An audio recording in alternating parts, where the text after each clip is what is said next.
The last note of the old love song lingered in the air like smoke from a dying candle. I held it just long enough for the crystal chandeliers to catch the final vibration, then let it fade. 7 years of singing at weddings had taught me exactly how long to hold a note before the room started to feel restless. Tonight, though, something pulled my gaze away from the microphone and toward the far end of the hall. She stood beneath the largest chandelier, and the light poured over her like liquid silver. She was tall even for an orc, easily 6 feet, with shoulders that spoke of quiet strength rather than bulk. A floor-length black gown clung to her powerful frame, the fabric shimmering faintly each time she breathed. Silver hair fell in a heavy wave over one shoulder, catching every spark from the overhead lights. Two small, elegant tusks framed her lower lip, giving her face a dangerous elegance that made the rest of the crowd look suddenly pale and unimportant. The way the venue manager stood 2 respectful steps behind her, the way waiters straightened their spines as she passed, and the way the bride kept glancing back at her told me everything I needed to know. This was Zarika Orm, owner of Orm Holdings, the richest orc woman in the eastern provinces, mother of the bride.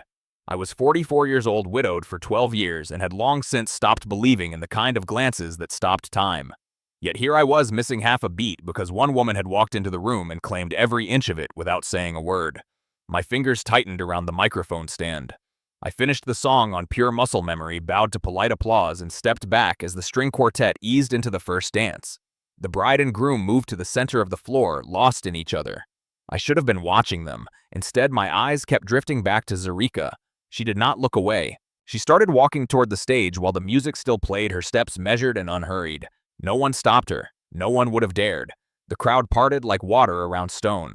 When she reached the edge of the low stage, she lifted her gaze and met mine directly. She did not smile. She did not introduce herself. "How old are you?" she asked. Her voice was low, smoky, the kind of voice that had once been trained for singing and then deliberately hardened by years of boardrooms and contracts. The question landed between us like a thrown gauntlet. I almost laughed. Almost. 44, I answered. She gave a single, small nod as if confirming something important. Good. Good for what I dislike, young men, she said, calm and matter-of-fact. I also dislike men much older than myself. 44 is pleasing. The string quartet continued playing, but the entire hall seemed to hold its breath for half a second. I felt the heat rise in my face, not from embarrassment, but from the sheer unexpected weight of her attention. I leaned slightly toward the second microphone. Should I thank you for the evaluation?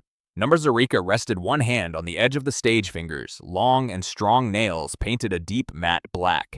You should sing with me. I blinked. I beg your pardon. Sing with me, she repeated as though she were asking for a glass of water. This is my daughter's wedding. I do not dance, but I can still sing. The violinist glanced at me, waiting. I could feel the eyes of 200 guests on us now. The bride had stopped mid-step on the dance floor and was watching her mother with open delight.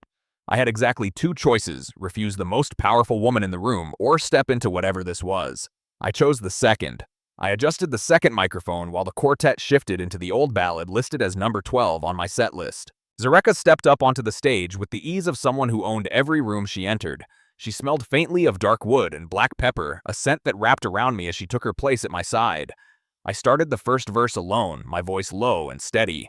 On the second line, she joined in. Her voice was nothing like the polished performers I usually worked with. It was rough at the edges, rich and deep, carrying the memory of smoke-filled halls and nights when songs were not entertainment but survival. It slid beneath my own voice like warm iron, then rose to meet it on the chorus. For the length of that song, the rest of the wedding disappeared. There was only the vibration of the microphone against my palm, the slow burn of her shoulder inches from mine, and the way her silver hair caught the light every time she tilted her head to breathe between phrases. When the final note faded, the entire hall was silent for 2 full heartbeats. Then the applause erupted louder than anything I had heard all night. The bride whistled sharply from the dance floor. Zareka did not bow. She simply turned to me close enough that I could see the faint scar along the left side of her jaw. You sing like a man who has lost something he cannot name, she said quietly. I looked straight into her golden eyes. So do you. Something flickered across her face, recognition perhaps, or the briefest crack in armor. Then she stepped down from the stage without another word, leaving me standing there with the echo of her voice still humming in my chest.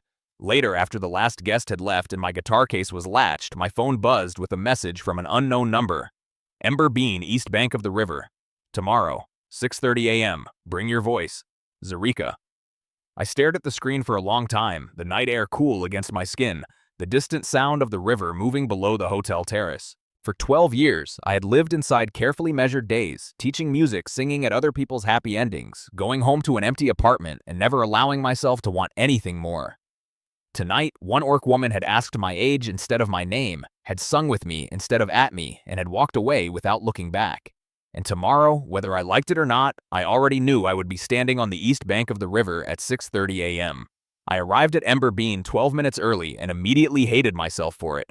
The cafe sat low against the eastern bank of the river, its wide glass windows catching the first pale rose light of dawn. Inside, the air smelled of fresh ground beans and warm oak. Only a handful of tables were occupied, 2 students with laptops, an older man reading a newspaper, and Zarika Orm. She had already claimed the corner table beside the glass, the one that looked straight out over the water. No power suit this morning, just a simple ivory shirt beneath a charcoal overcoat, silver hair pulled into a low knot at the nape of her neck. A plain white ceramic cup rested between her hands. She looked less like the woman who could buy half the city and more like someone who had learned that dawn could be a fragile kind of mercy. She lifted her gaze the moment I stepped inside. No surprise in her golden eyes, only quiet acknowledgement. "You came early," she said as I pulled out the chair opposite her. "I dislike being late." A faint curve touched the corner of her mouth.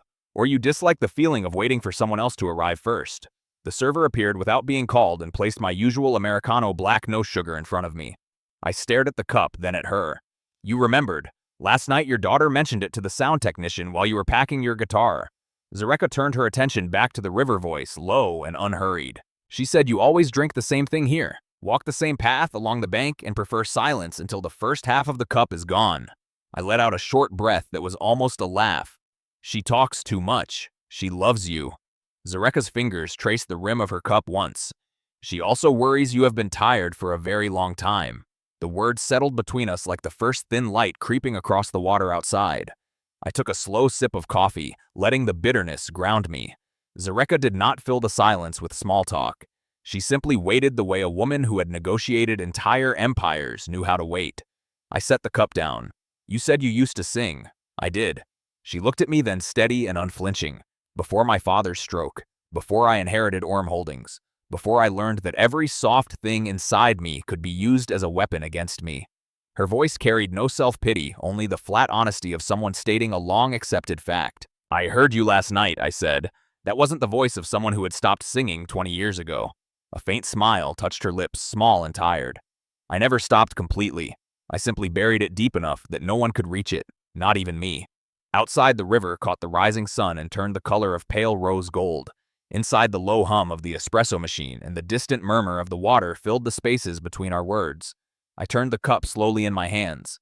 My wife died 12 years ago. Her name was Mara. After that, music became different. I still sing at weddings because it pays the rent. But the part of me that once sang because the song demanded it, that part learned to stay quiet. Zarika studied me for a long moment. Not with pity, not with curiosity, with the kind of recognition that only comes from carrying similar weight for years. "I know that silence," she said. "I married a man who preferred his wife to be an ornament. When I tried to keep my voice, he made certain I understood that every note I sang could cost me something later. Contracts, alliances, respect. So I stopped performing. I told myself it was maturity. In truth, it was surrender." She lifted her cup, took a slow sip, then continued. "Last night, standing next to you on that stage, I remembered what it felt like not to surrender." The words hung between us, simple and devastating. I felt them settle somewhere behind my ribs, warm and uncomfortable at the same time. We finished our coffee in silence. Not the awkward kind. The kind 2 people share when they have already said more than either expected and need a moment to let the truth breathe. When we stepped outside, the air was cooler than I expected, carrying the faint mineral scent of the river. Zareka buttoned her overcoat with one hand. "Walk with me," she asked.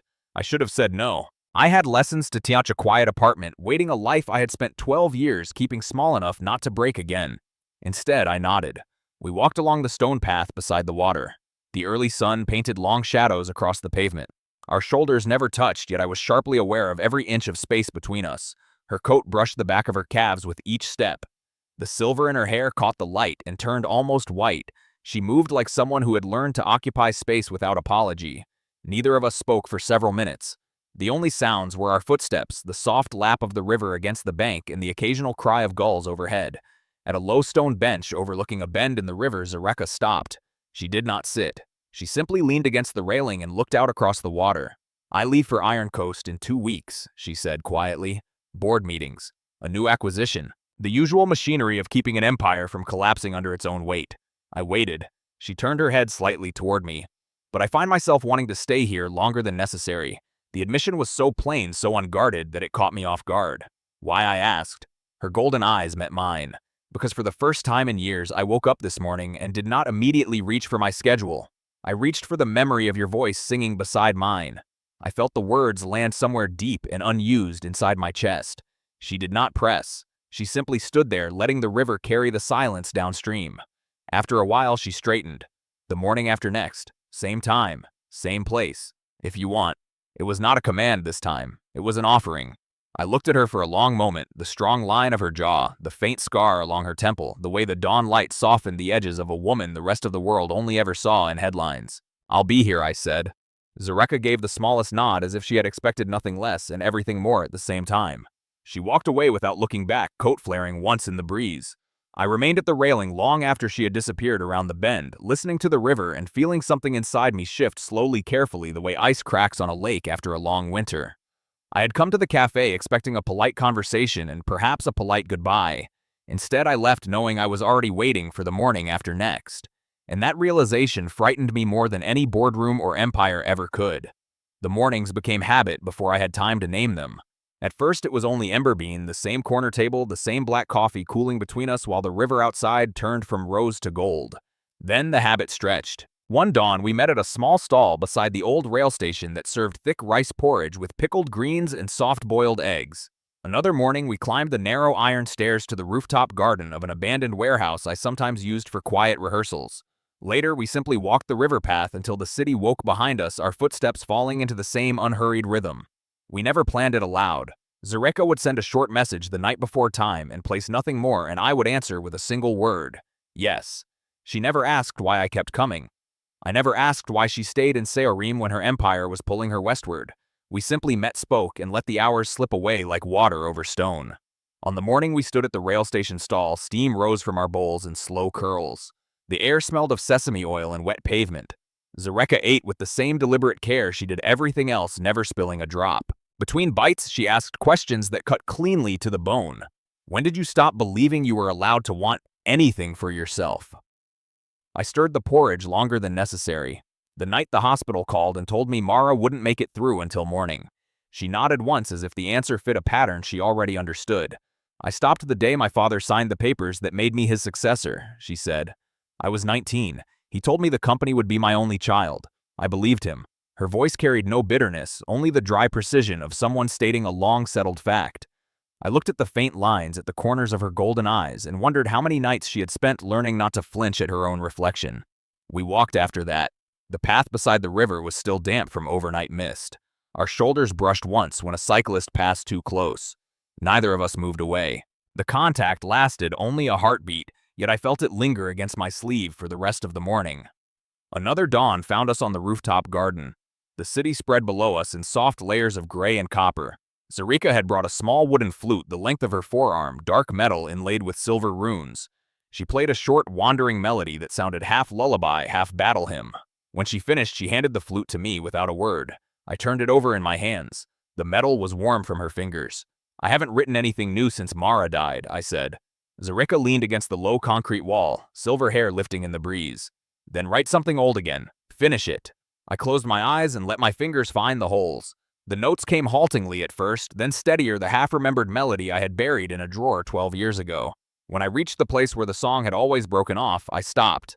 Zareka did not push. She simply listened to the silence that followed as if it were part of the music. You're afraid to finish it, she said quietly. I'm afraid what finishing it would mean. She turned her head. The early light caught the edge of her tusk and the faint scar along her jaw. And what does it mean that the last thing I wrote for her is finally over? The wind moved between us, carrying the distant clang of a barge on the river. I handed the flute back. Our fingers touched for the space of a breath, longer than necessary, shorter than I wanted. We never kissed on those mornings. We never named what was growing between us. The danger lived in the small things, the way she remembered how I took my coffee, the way I began to leave the guitar case unlatched so I could play for her without being asked, the way our silences felt more honest than most people's conversations. One morning, she took me to the top floor of an old office building she owned but rarely visited. The space had been converted into a private studio, soundproof walls, a black grand piano, tall windows looking out over the entire eastern quarter. No staff, no assistants, only the two of us and the low hum of the city far below. Zareka sat at the piano. I stood beside it, guitar across my lap. We played an old orc folk song she taught me phrase by phrase, her voice guiding mine through the unfamiliar intervals. When the last chord faded, neither of us moved. The studio was quiet enough to hear the faint creak of the piano bench as she shifted. I could smell the dark wood of her coat, the faint trace of black pepper on her skin. Our shoulders were inches apart. I felt the warmth of her body like a current in still water. She turned her head. Golden eyes met mine without flinching. "Elias," she said, voice low. "I've spent years making sure nothing could touch me, and yet every morning I find myself here waiting for you to walk through the door." I swallowed. The air between us felt suddenly thin. "I keep coming back," I answered, even though I told myself I wouldn't.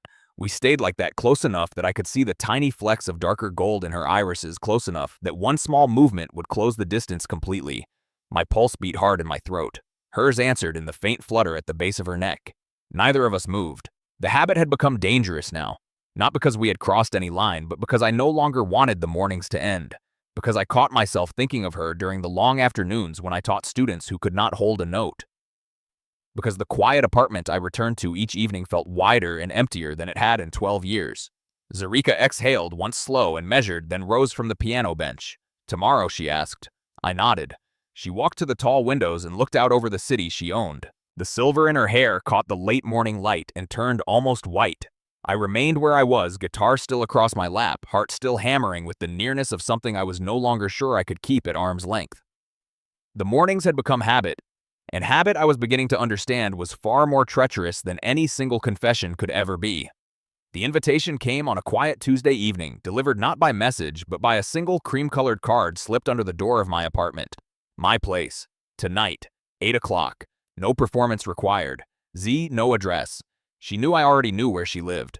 I stood in the narrow hallway for a long time, the card between my fingers, listening to the low hum of the refrigerator and the distant traffic outside the window. 12 years of careful solitude had taught me how to say no to almost everything. Yet here I was already reaching for a clean shirt and the dark wool coat I rarely wore. Her apartment occupied the entire 27th floor of a glass tower overlooking the southern bay. When the private elevator doors opened, the city unfolded beneath us like a carpet of scattered lights. The space itself was quieter than I expected. No marble corridors echoing with wealth, only wide rooms of dark wood and soft stone, low lighting, and the faint scent of salt air drifting through open balcony doors. Zareka met me at the threshold wearing a simple black sweater and loose trousers, feet bare on the cool floor. Silver hair loose over one shoulder. No jewelry except a thin silver band on her left thumb. She looked less like the woman who commanded boardrooms and more like someone who had finally allowed the day to end. "You came?" she said. Her voice was lower than usual, almost cautious. I said I would. She did not smile, but the tension in her shoulders eased a fraction. "Dinner is simple. I thought we had done enough pretending for one lifetime." We ate at a low table on the balcony. Grilled fish, steamed greens, a bottle of red wine she poured without ceremony. The bay stretched dark and glittering below us, waves whispering against the seawall far beneath. For a while we spoke of ordinary things, the temperature of the water this time of year, a new bridge being built on the western side, the way the wind changed direction after midnight. Small, safe words that kept the larger ones at bay. Then the plates were empty, and the wine was low, and the city lights blurred into a single glowing haze. Zareka set her glass down and turned toward me.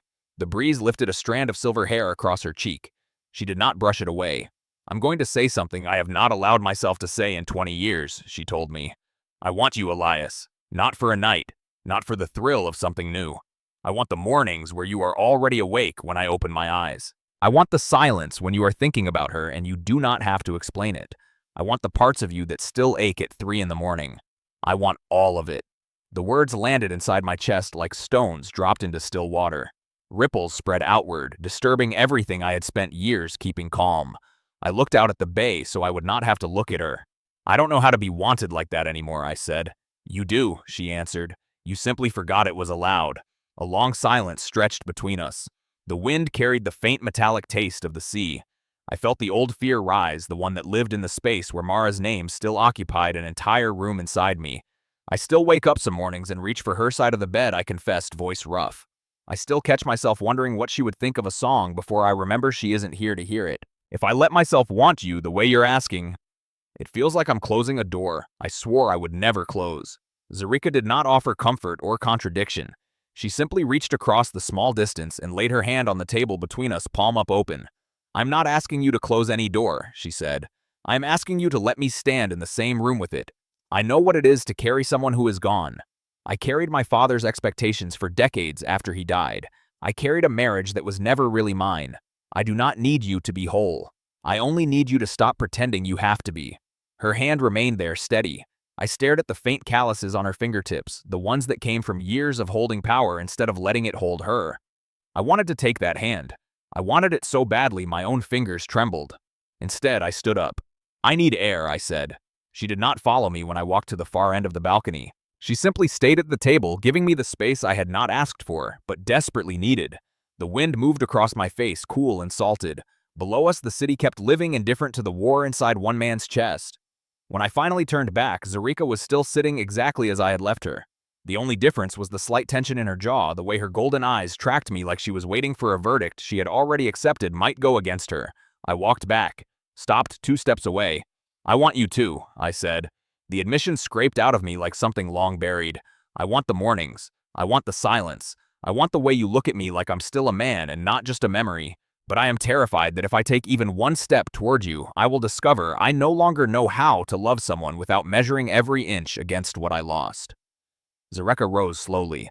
The wind caught her sweater, pressing the fabric against the strong lines of her body. She closed the last 2 steps until only a breath separated us. Then let me love the part that is still afraid, she whispered. Let me love the part that still reaches for her in the dark. Let me love the man who is standing here right now shaking because he is finally being seen. Her hand lifted. She did not touch my face. She only rested her fingertips against the center of my chest, right over the place where my heart was trying to hammer its way out. I felt the warmth of her through the fabric. I felt every year I had spent keeping people at arm's length crack open like dry earth after rain. I leaned in. Our foreheads touched first, then our noses, then finally our lips. The kiss was not urgent. It was not a claim. It was the slow, careful meeting of 2 people who had both learned how much a single touch could cost. Her mouth was warm, tasting faintly of red wine and the sea air. She let me set the pace, let me pull back when the old fear flared, then let me come back again when the fear ebbed. When we finally separated, our foreheads stayed pressed together, breaths mingling. I'm still afraid, I said against her skin. I know. Her voice was barely above the wind. Stay afraid. Just stay with me while you are. I closed my eyes and breathed her in wood smoke and black pepper and the faint salt of the bay. For the first time in 12 years, I did not feel like I was betraying Mara by wanting something new. I felt like I was finally allowing myself to be wanted in return. We did not go further that night. We sat on the wide balcony couch with the city glittering below us, her head resting lightly against my shoulder, my arm around her. No promises were spoken, no grand declarations, only the quiet agreement that whatever came next, we would face it without pretending we were unbroken. When I left her apartment long after midnight, the streets were almost empty. I walked the 3 blocks to the river path because I needed the cold air on my face. My lips still carried the memory of hers. My chest still carried the memory of her hand pressed over my heart. For 12 years, I had believed the most frightening thing in the world was falling in love again. Tonight, I learned the truth. The most frightening thing was discovering that someone could love me exactly as I was scarred, grieving unfinished, and still choose to stay. 3 weeks after that night on her balcony, Zareka drove me to the edge of the old industrial district where the bay curved inward like a quiet embrace.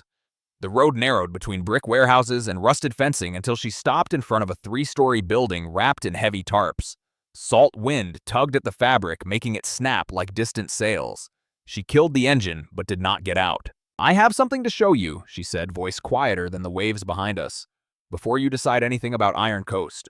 I followed her across cracked pavement. She unlocked a side door with a plain key, no security guards, no assistants. Inside, the air smelled of fresh-cut pine and new plaster.